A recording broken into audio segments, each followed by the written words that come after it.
এখন আপনি কিন্তু বাড়িতে বসেই গ্রাম পঞ্চায়েতের রেসিডেন্সিয়াল সার্টিফিকেট অর্থাৎ বসতি সার্টিফিকেট আবেদন করতে পারবেন। চলুন দেখে নেওয়া যাক কীভাবে অ্যাপ্লাই করবেন স্টেপ বাই স্টেপ। আজকে কিন্তু খুব সহজ পদ্ধতিতে দেখিয়ে দেবো। তো অ্যাপ্লাই করার জন্য প্রথমে আপনাকে একটি অফিসিয়াল ওয়েবসাইটে আসতে হবে সিটিজেন কর্নারে। তো সেটি আপনি কিভাবে আসবেন আমি ডেসক্রিপশন বক্সে লিঙ্ক দিয়ে রাখবো, ওখানে ক্লিক করে চলে আসতে পারবেন, বা গুগলে গিয়ে সার্চ যদি করেন পঞ্চায়েত রেসিডেন্সিয়াল বা পঞ্চায়েত সার্টিফিকেট, প্রথমেই যে লিঙ্কটি আসবে সিটিজেন কর্নার বলে, ওখানে ক্লিক করলে কিন্তু অফিসিয়াল ওয়েবসাইটে আপনি চলে আসবেন। ওয়েবসাইটে আসার পরে দেখুন নিচে একটি মার্ক আছে, এটিকে আপনি টিক মার্ক করে প্রসিড অপশানে ক্লিক করে মোবাইল নাম্বার লিখবেন, লিখে 4 সংখ্যার একটি ওটিপি আসবে, ওটিপি কিন্তু বসিয়ে সাবমিট করলে আপনি লগ ইন হয়ে যাবেন খুব সহজেই। তারপরে দেখুন লগ ইন করা হয়ে গেলে এখান থেকে আপনাকে প্রথমে ডিস্ট্রিক্টটা বেছে নিতে হবে। ডিস্ট্রিক্টটি আপনি বেছে নিলেন, তারপরে দেখুন ব্লক বেছে নিতে বলছে, ব্লকটি বেছে নেবেন। ব্লকটি বাছার পরে আপনার গ্রাম পঞ্চায়েতের নাম এখান থেকে বেছে নেবেন।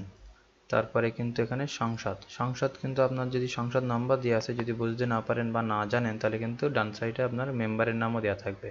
তো আপনি এখান থেকে আপনার মেম্বারের নামটি বেছে নেবেন। তারপরে দেখুন পঞ্চায়েত রেসিডেন্সিয়াল কাটার সময় কিন্তু আপনার অবশ্যই আপনার কিন্তু ট্যাক্স কিন্তু কাটা থাকতে হবে সেই ফাইন্যান্সিয়াল ইয়ারের। তো যার নামে ট্যাক্স কাটেন আপনি বাড়িতে, এখানে দেখবেন সেই রিসিভে একটি ট্যাক্সের নাম্বার আছে, সেই নাম্বারটি এখানে বসিয়ে দেবেন এবং সেই ট্যাক্স পেয়ারের যে নাম আছে সেই নামটি এখানে বসিয়ে দেবেন এবং যে আবেদনকারী আছে তার সঙ্গে ট্যাক্স পেয়ারের কী সম্পর্ক সেটি কিন্তু এখানে লিখে দেবেন। লেখার পরে একটু নিচে চলে আসবেন, দেখুন এখান থেকে আপনাকে বলছে যে স্যালুটেশন কি আছে, অর্থাৎ মিস্টার কি মিস এখান থেকে বেছে নেবেন। তারপর এখানে আবেদনকারীর নাম লিখবেন, আবেদনকারীর গার্জেনের নাম লিখবেন এবং আবেদনকারীর সাথে গার্জেনের কী সম্পর্ক এখান থেকে বেছে নেবেন। যদি বাবা হয় তাহলে ফাদার, হাজব্যান্ড হলে এখান থেকে হাজব্যান্ড সিলেক্ট করে নেবেন। তারপরে আবেদনকারীর এখানে ফুল অ্যাড্রেসটি লিখে দেবেন।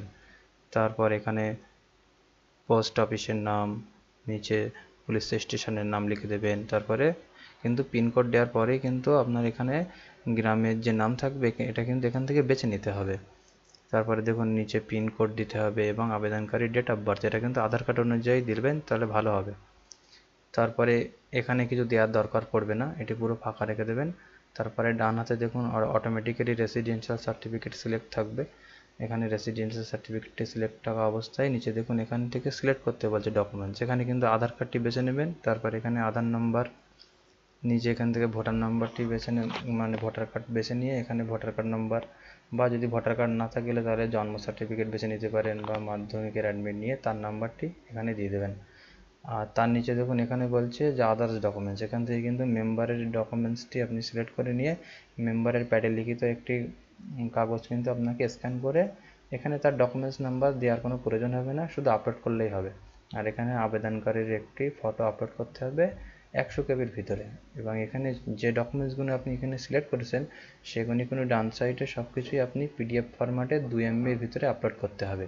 যেমন এখানে আধার কার্ড, আর এখানে জন্ম সার্টিফিকেট বা ভোটার কার্ড বা মাধ্যমিকের অ্যাডমিট কার্ড, এবং নিচে এখানে মেম্বারের ডকুমেন্টস দিয়ে আপলোড করার পরে এখানে কিন্তু সাবমিট অপশান আছে, এই সাবমিট অপশানে আপনাকে ক্লিক করতে হবে। সাবমিট অপশানে যখনই ক্লিক করবেন আপনার কিন্তু একটা অ্যাকনোলেজমেন্ট স্লিপ তৈরি হয়ে যাবে, এবং কিছুদিনের ভিতরেই সম্ভবত 1 দিন কি 2 দিন সেটা নির্ভর করে পঞ্চায়েতের ওপরে, কিন্তু আপনি এখানে যখনই আপনি ফোন নাম্বার দিয়ে লগ ইন করবেন দেখবেন আপনি সার্টিফিকেটটি পেয়ে যাবেন, এবং সার্টিফিকেটটির পাশে কিন্তু অ্যাপ্রুভের পাশে ডাউনলোড অপশান থাকবে।